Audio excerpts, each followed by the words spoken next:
Welcome to today's Coffee and Cards and a little bit of BS. Your daily grounding check-in starts now. So go grab your cup of joe while I shuffle the cards, shuffle the chaos, and shuffle whatever emotional support soundtrack my subconscious decided to put on repeat today. And let's see what the woo is trying to show us. Hopefully we get some kind of aha moment along the way. All right, let's go. Sitting this morning having my cup of coffee, reflecting on yesterday, I realized I spent most of it on the phone with clients, working past midnight, burning that midnight oil, which got me thinking about what I do for a living and how I got here. Truthfully, I was kind of just born into this. Didn't really have much of a choice in the matter. But here I am, tapping into energy and reading frequencies. It's definitely unique, to say the least, and honestly, I'm always fascinated by what comes through during a reading. Not just the cards themselves per se, but the energy behind them, the music, movie quotes, the synchronicities. It honestly feels like putting together a puzzle sometimes. No read is ever the same. No person or energy is ever the same. And that's what makes this work so interesting to me. Yesterday, one client in particular called me for clarification on a previous read because they just couldn't fully wrap their head around it. That reading was done through snail mail because they wanted something physical they could hold, reread, and process over time. Oddly enough, despite multiple reads, I knew very little actual personal information about their life. Everything I knew was surface level. But during our phone conversation while reviewing the reads, suddenly the last few readings made so much more sense once more details came through. This client likes to play number games and asked if I had any numbers for them. Now, occasionally I do get random number synchronicities that absolutely will not stop hounding me. But numbers, honestly, aren't really my thing. That was my dad. He was the numbers guy, the numerologist, the one who predicted numbers for a living. Me personally, I tap into a different frequency. My readings are somatic and intuitive. Basically, I feel the energy. So because I still do reads connected to my father's side of things, sometimes I honestly feel like I get caught in the crossfire of it all. I read energy exactly the way my father did, but he interpreted it through numbers, but not me. Sometimes I feel like I'm stranded somewhere between intuition, energy, gambling, hope, and addiction. Now, hearing Stevie Ray Vaughan, "How did I get caught up in this crossfire?" That summed up yesterday's energy perfectly. Because I try encouraging clients to stop playing games of chance if it's causing stress, obsession, instability, or emotional imbalance. Personally, I don't gamble. The golden rule, the house always wins.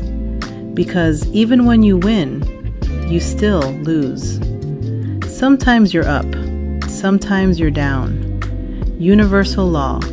What goes up must come down, right?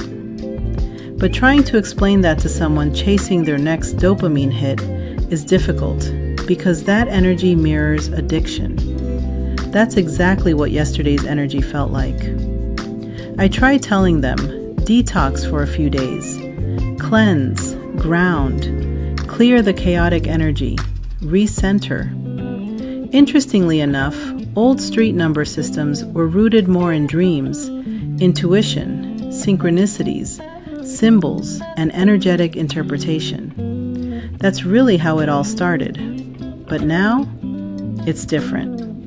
Now it's engineered to keep people trapped in loops. A manipulation game, feeding off desperation, feeding off lack, feeding off emotional imbalance, taking money from people who honestly don't really have it to spare. Money that could potentially be redirected into something healing, stabilizing, or life-changing instead. But at the end of the day, I can only lead the horse to water. I can't make it drink. I just hold space, guide, read the energy.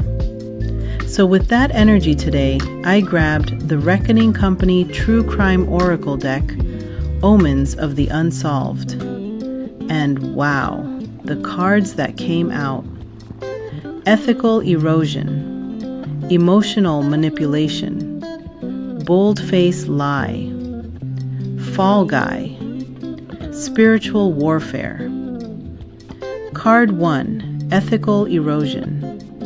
The slow breakdown of a person's morals and values over time through small compromises. Card 2, Emotional Manipulation. The puppeteer knowing exactly which strings to pull to keep people emotionally invested and dependent. Card 3, Boldface Lie. Manipulation so outrageous and layered, people can't even comprehend it. Card 4, Fall Guy. Falling right into the trap exactly according to plan. And finally, spiritual warfare. Because if you don't believe manipulation exists, you'll never recognize it. Hence, ethical erosion. Slowly normalizing dysfunction until people mistake poison for comfort, and they have you believing the devil is your friend. Maybe today's real message isn't about luck at all. Maybe it's about learning the difference between chasing low vibrational quick hit energy and learning how to call back and protect your own. And that was today's coffee and cards. Hopefully somewhere between the coffee, the chaos, the music, and the cards, you found a message your soul needed to hear today.